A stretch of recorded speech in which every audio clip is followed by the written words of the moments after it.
সব গাছে ফুল চলে আসছে।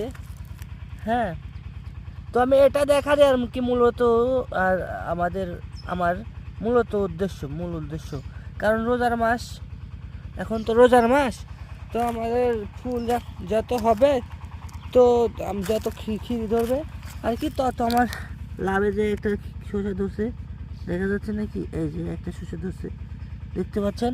তো আশা করি হচ্ছে আমি রোজার মধ্যে আমার শসা খিরি বিক্রি করতে পারবো।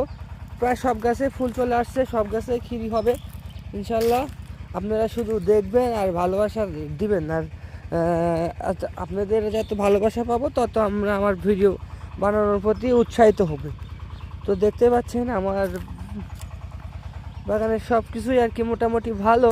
তো আমি পেয়ারার গাছের আপডেট কি দেবো, পেয়ারার গাছের দেখতে পাচ্ছেন এই যে কুশি আসছে। হ্যাঁ, সব গাছে কুশি চলে আসছে।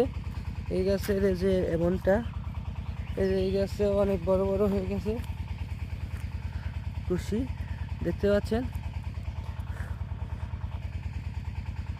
সব গাছেই। হ্যাঁ, তো আমার লাল শাক পুঁই শাক যা আছে আমার বাগানের সব কিছুই অনেক ভালো। আমি অনেক খুশি, এক্সাইটেড।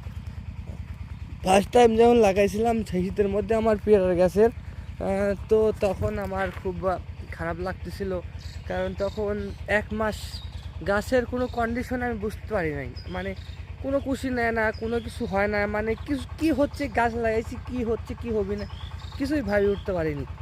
তো এখন গাছের কুশি নিচ্ছে, মানে এখন অনেক ভালো লাগে বাগানে আসলে, যার কারণে প্রতিদিন এক পাক করে আসি। প্রতিদিন হয়তো আপনাদের দেখাই না, তো প্রতিদিন আসি। তো এই তো এতটুকুই ভিডিও। তবে আমার ভিডিওগুলো ভালো লাগলে অবশ্যই আমার চ্যানেলটিকে সাবস্ক্রাইব করে দিবেন। ধন্যবাদ সবাইকে।